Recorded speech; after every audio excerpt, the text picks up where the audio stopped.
Hey guys, I'm Caleb from Taurus USA, and we're going to skip most of the intro. The show's sponsored by Taurus USA and Guns.com because we were talking about something before we rolled on this and we decided to roll on it. So I'm just going to lead in with the next. We were talking about hunting. So I am not what you would call an avid hunter. I have done plenty of activities that are technically and legally described as hunting. But I was about to 100% reject the the statement that you don't earn the shot in certain types of hunting, because if I have to hike a mile up a hill to shoot across a canyon at 340 yards in fading light, laying prone on a pile of sharp rocks, I feel like that's earning the shot, regardless of whether or not I'm taking, I don't disagree that you earn the shot just as much taking it in a heavily wooded scenario either, because I've done those too. But I think the definition of earning the shot is is situationally dependent, because I don't feel like you're earning the shot if you're sitting in a tree stand waiting for some dumb deer to wander into your gun sights. So that is something that I early on, I've been hunting since I was 9, I think was my first hunt. I started hunting squirrel, and that's kind of like a humorous hunt, and like it's a little kid hunt, but there's a lot you learn about hunting squirrel, about as far as like walking in the woods and things like that. And I initially was not a big fan of tree stand hunting. I would rather ground hunt. Um, what I have learned over the years and what I've come to appreciate about a good tree stand, um, is it gives you a better look on the environment safety wise, that on the ground you don't get. Sure, I wouldn't disagree with that, having sat in tree stands myself, but I don't think that you can make the argument that. Now, Oh, so if we're talking about the idea of earning the shot, right? Like getting Yes. yourself into a position to make the So shot. what is that's earning the different than what Jack and I are talking about. Okay, so then what what the what fuck what are I you mean talking by about? earning the shot is I have to take, so as a hunter, one of my requirements is that I take good, clean conscience shots on an animal, that I'm not winging it. I know my good distance. I've got a good zero. I've got good shot placement, and I satisfy all the safety concerns of where that bullet's going to go, where the animal's going to go after it's shot, and everything else. So, like, you could have a clear shot, but you don't have a good backdrop on it. You Sure. haven't earned your shot. Now, are some guys just going to send it because they're like, well, what are the chances the bullet's really going to work its way through? Hey, man, you don't know. I had a So, clean exit on this axis deer I just shot, so right, and you and that shot in bullet fucked it up. right. So, in my And opinion, you were probably led into an environment where most of your shots were going to be safe. safe. Like Well, yeah. that area had been prepped for you No. So, versus like Nope. property hunting No. in So tree hang on, stand. back up. No, the area had not been prepped in any way, shape, or form, but I was hunting in I was hunting on a facility that is also used as a shooting range. So there's the it's hard to explain what FCW Ranch is if you haven't been there, but it's awesome. But no, there was, in that scenario, there was no backstop issue, because my backstop was the side of a mountain, and right. there But that yeah, I but I you're on knew a there were no property people where on. one of the events is hunting. Yeah, yes, one of So the So in things there's that that you way, can the do property is is hunt prepped there, for you. that you can You did pay not for. prep that. so comparatively to where I might be hunting on somebody's farm, which is the Mhm. current land that I use, I have to consider there are people in the backdrops, there are houses in the backdrops, there are domesticated animals in my environment as well. So, like, I stack a lot of stuff as to my responsibilities. I don't think it changes what the difference is. They're both difficult. A 350-yard shot is not a shot my current hunting rifle is set up to make, Right. because it's not the environment I hunt in. I would also, like, I would change my entire day's loadout. What goes with me to hunt deer here would change completely if I was hunting out there. Oh, for sure. Um, I mean, what I have set up, on my South Carolina rifle is a 30-30 with a red dot on it because right, I don't, in the places that I have access to shoot things, I don't have an ethical shot that's further than 100 yards right. because I've got trees and brush and all this bull crap in between me and the My target. maximum range shot for all of my properties up here in Michigan is 220 yards, and that's into my neighbor's field that I have permission to take a certain lane shot into. Mhm. It's not on my property anymore. That ends at like 126. And then a big thing for me is like making sure I understand where this animal is going to go next. If you don't, if you don't drop the animal right away, you can end up hurting the animal more than you need to, um, by being overly eager in your pursuit. So having an idea of like, okay, hey, the deer bolted, it's probably going to go 50 yards that direction, which is the easiest path it has. And the deer's not feeling it yet. And it's pumping. And I want it to slow down, stop, lay down, and die. I don't want to chase it and have it run another 400 yards into directions that I might not be totally clear about where it's running to and what it's going to run into. So you kind of like, for me, there is some thought that goes past just like, okay, hey, what's this shot going to, what's my post shot look like? And being a hunter, being someone who's hunted animals and like had to learn like that the job isn't done after the bullet goes off, affected a lot about how I thought about self-defense. Of like, this is a full service event. Your post shot incident can be just as critical as pre and during. Oh yeah, absolutely. Because you get I was in a situation again referencing this axis hunt where the uh the deer was very polite in where it decided to stop and turn broadside because it was about 5 yards off a twin track that we could get a Jeep Ooh. up, which was great. I was like, "Oh, this is a really like please." So he's walking down this, and if he had turned broadside 10 yards further up the hill, I would have had to climb up a 40-degree hill to drag his stupid ass down. But he decided to come in a little bit. And I'm like, turn, turn. And he turned. And I'm like, oh, man. And I didn't even, at the Thank time, you. I didn't even really think, I didn't perceive the road, but I knew that there was he was in like a nice flat spot. I'm like, flat spot, better than hill. Again, I have done the hill and through the woods drag. And of course, that was the oh, heaviest deer. And Mhm. Michigan whitetail get heavier than me. So this deer had 30 pounds on me. It was massive and corn fed. And I had to drag it to a spot where I could even just gut it so I could lighten it by 40 pounds. Well, and I yeah. think, one of the things that I said while I was at this event and that remains true after this event, and this is largely because I did not grow up hunting, right? That's not part of my DNA. I shot squirrels in the backyard, but it wasn't a hunting thing, it was shooting. The vast majority of my hunting experiences are really just shootings in the sense that I am not like pheasant hunting is not hunting in the like I'm walking through a field with a shotgun and a bunch of my friends. Sober, of course, you never would do that with having 6 or 12 beers on board. But And that's if you make Cheney shoot you in the face, you better apologize to that man. absolutely. But like, well, and what I and one of the things that was true before this and is still true to me after this is by and large my interest in hunting stems from an interest in novel marksmanship challenges versus an interest in, taking the game and the pursuit and all of that stuff.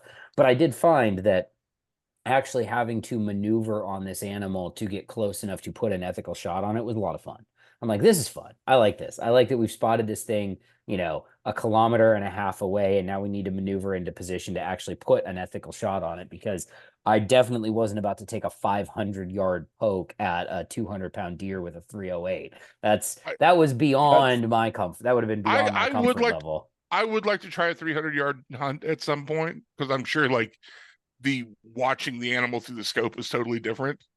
But like there's something for me where I'll be in a ground blind under a tree for like 2-3 hours watching a creek bed, and I hear that first hoof on Mhm. a dry, like 10 yards behind me, and I'm like you'll feel like, bro, You're like, It's that you same little bit there's of electricity through your body yeah, every single you get a time. real When you predator hear moment, when you hear the real hoof, not the fake hoof, which is always a fucking squirrel.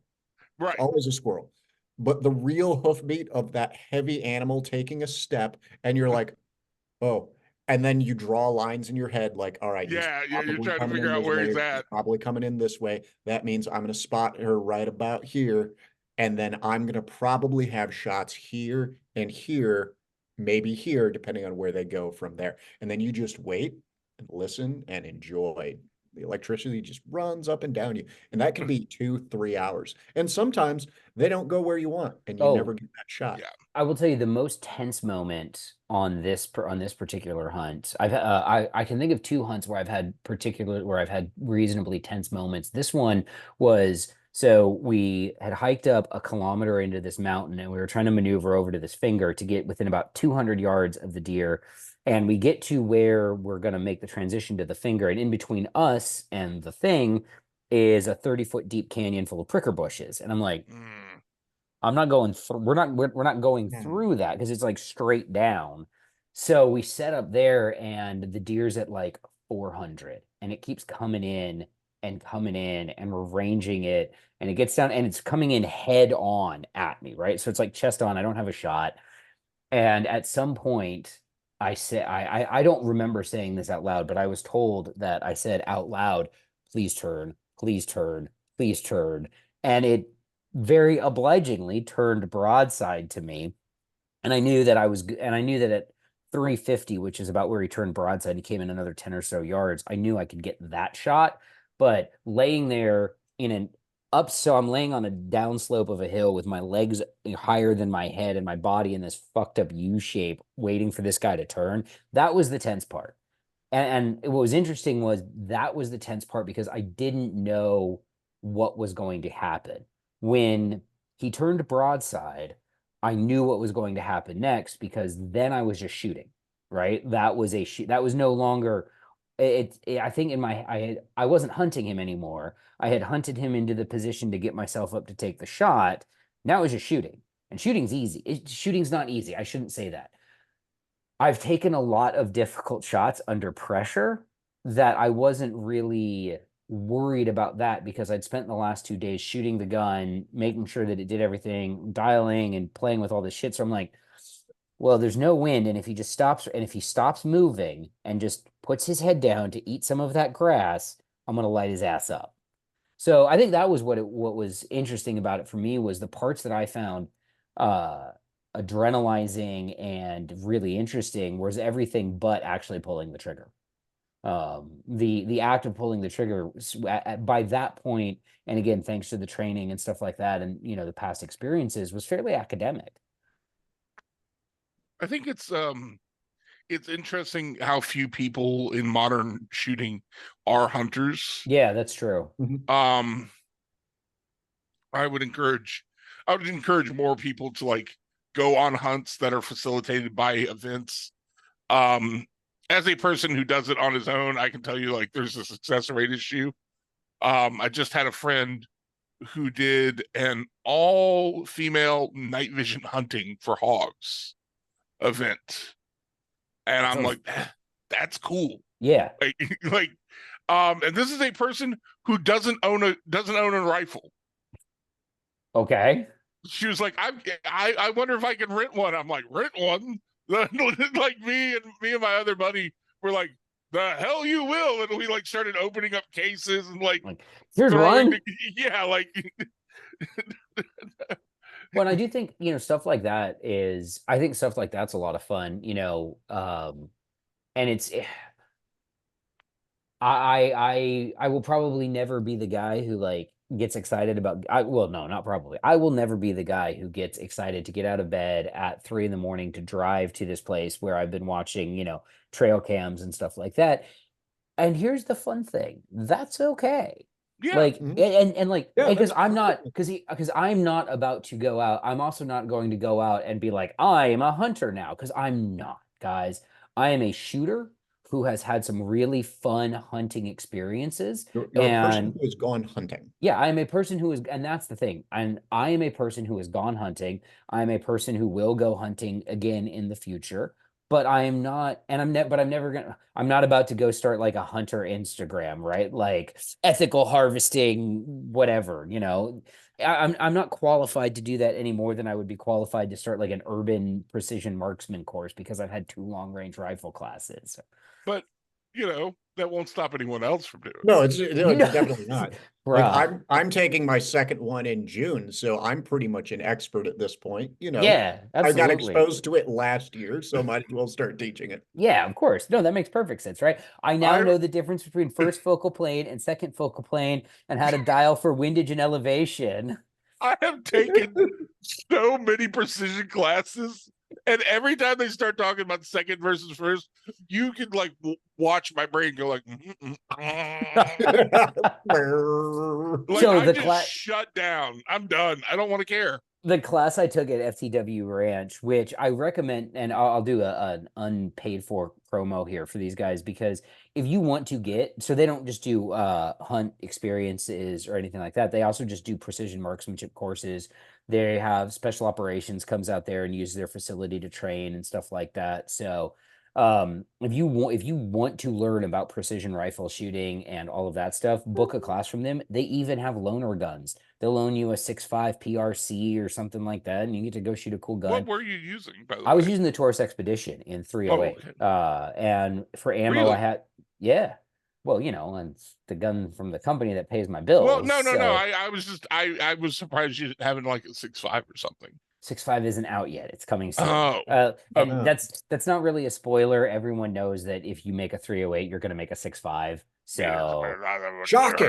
yeah, I know. Shocking. No, but we launched it in 308, and I have one of those samples, and I had the new I will say the ammo that I had was fucking fantastic. I had the S&B 165 grain solid copper round, which has a way better BC than most other 308s. So we actually got hits at 1,000 yards on a plate with that thing. Like once we got it dialed and we figured out the holdover, because I ran out of elevation on my scope at 1,000 yards, I was like, crank.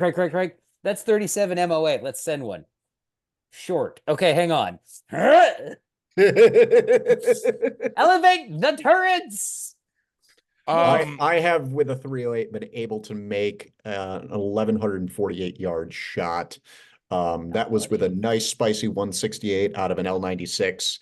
And was it a Sierra Match King? Was that the bullet? Yeah, of course.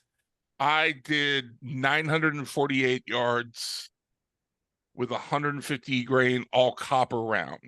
Those all copper rounds fly. have gnarly ballistic coefficients. It was fly so good. fast at 150 grains. Like I'd started shooting 178s, and then somebody was like, "Try these 150s," and it was like it flattened out, and it was like, because I was also shooting from like a 16-inch gun, which is not great. Not great. In our PR class, we had a couple of 16s, department issue 16s for these guys. And yeah, they were great guns. They were Daniels. Great guns, but you lose gas. You lose gas real fast once you get to that 700. I've got a buddy making an SBR 8.6, and I got to be honest with you, that is, if you have the money, if you can afford it, 8.6 kills stuff really good. Bro, 8.6, we've had whole conversation. We've had internal work conversations at Taurus talking about 8.6, where I've said things like murder nerd super caliber, for example. So he buys his bullets from this place that like are very bougie, and like I think he's like $5 a round, but they like send out a kill book of what their rounds are doing. And I'm like, and they're like, we're now releasing a 9mm version. I'm like, but why? Does it not kill hard enough?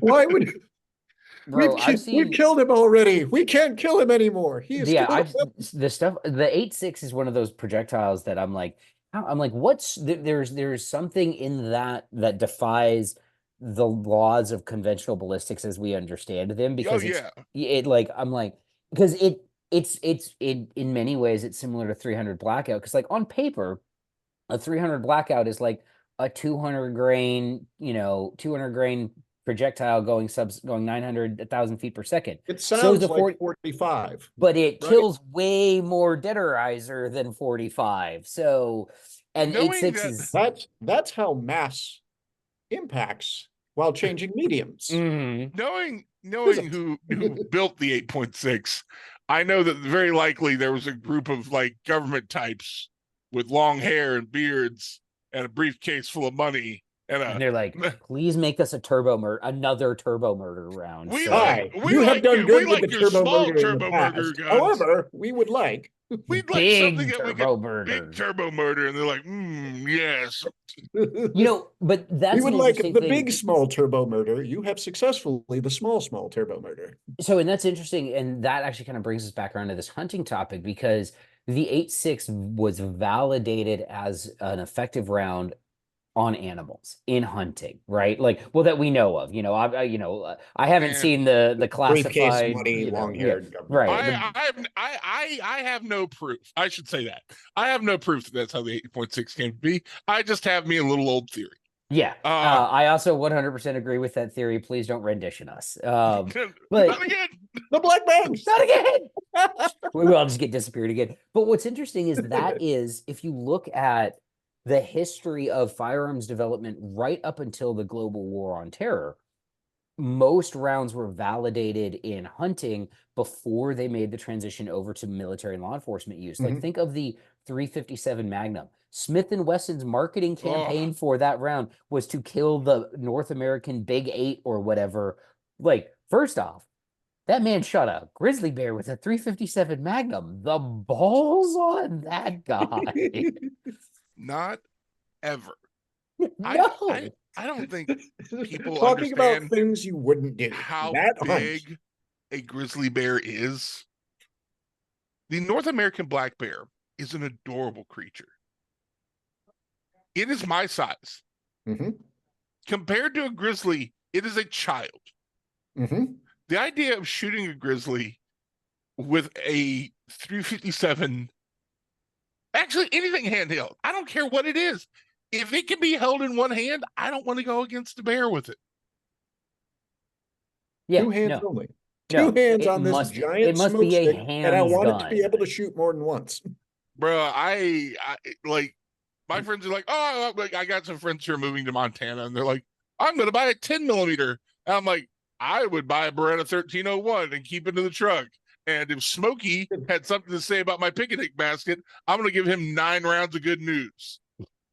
Yeah. Mhm. And those brass like Brennicky slugs that are Uh-huh. just built like a brick Uh-huh. shit house. Bro, 100%. I'll just straight up Fast flight control and number one. energetic. How would you like 6 rounds of flight control to the face, Mr. Sir. the Bear? Yeah. And that flight control is plated, so it's gonna penetrate better. Right. As an aside to this, do you guys remember that survey that came out a while back where it was like 6% of respondents thought they could beat a grizzly bear in a fight? In a Oh yeah, hand-to-hand the fight? largest animal No, you thought Yes. you could fight versus like that animal's lethal. I love that chart. My Yeah. favorite one on there is the goose, because we clearly have a healthy respect for geese. Yeah. And Only we are 61% of respondents thought they could just beat a goose in a fight. completely out there on who thinks they can take on bear and moose. Yeah. Like the two largest land mammals here in North America, the grizzly and the moose. Oh, And they're like, 8% of people thought they could beat a there's like silverback 5 or gorilla 6%. They're in a like, yeah, hand-to-hand I could fight. take it. So here's the thing. So 8% of respondents No. thought they could beat a silverback gorilla in a hand-to-hand fight. 6% thought they could beat a grizzly bear in a hand-to-hand fight. So in this hunting launch that I was at this past weekend, they had a grizzly bear that was mounted. Yeah. And I like, for science, put my head next to its paw, right? And I have, despite my diminutive stature, I've got a fucking bowling ball of a head. You got a monstrous I dome have on got you. a melon. I wear a size 8 hat. The Air Force has to issue me XL helmets. This bear's paw is bigger than my head and could easily put the tip of the claw on my nose and wrap around to the back of my skull. So So you one can't beat it in a fight. one shui, and Caleb is a head shorter. Like, And he I can't afford that. recently rewatched the movie Congo. oh my God, what an underrated classic. What It's a so bad. classic. It's so bad. But it's one of those movies that crosses the line from it because it is so unbelievably bad. It's fun. They gunned down so many monkeys. They really do. Oh my God. Oh yeah. So you're talking about like how many gorillas can you take? There's a scene where like one dude's got like a machete and he's like, ah. I'm like, Nope. Nope. nah. No. A silverback gorilla is just 800 pounds of muscle. That's it. That's all it is. That You have to hasn't use figured out powerlifting yet. Nope. Like we have never introduced gorillas to performance enhancing drugs and and bodybuilding training. Like I'm just saying that like I feel like we have movies about that. we haven't reached the apex gorilla yet. No, oh my God, could you imagine? Yeah, if all we have is the lazy wants to lay about and do what we have Right. we still have chill gorillas. Right, That's could all you we imagine got. if we have put a chill gorilla gorillas. on Decaball and gave them like a protein heavy diet and taught them how to deadlift? Bro, Also, I don't know what ima- Decaball is, guys. I just made that word up. I don't know just anything. imagine them just like is sitting there eating his chicken, rice, and broccoli. Or, Just getting. Also, can you imagine the protein farts that power a gorilla lifting would a generate? Yukon. bro, all I can see right now is like the gorilla in the car at 6 in the morning going to do its cardio, doing the Sam Sulek routine. Like, it's another morning, gorilla morning. We got to embrace the cut. Oh my God. I would also like to point out that in the movie Congo, they have to use a laser to chop the super gorillas in half because of how violent they are. There are so many problems going on in the movie Congo. The greatest of which is that Muldoon is not in it. Yes. With a law, because he wouldn't have fucked around with it. He would have been like, gorillas. No, that would have and been you want me to bring an AK-47? So there are like 12 porters in the crew, and they've all got like a big box, and those boxes never end. Like they get to a river, like, oh my God, we're at a river. It's like, as it turns out, there are 3 giant boats in the boxes. Like, what? Oh, don't worry. We have perimeter laser machine guns in the boxes and AK-47s. Like, what are in all these boxes? Yeah.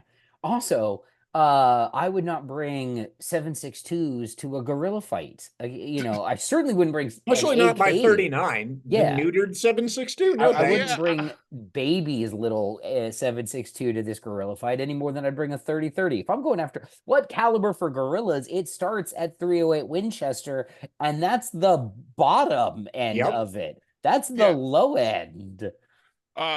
DSA, OSW, 30-round magazine, shock. Mr.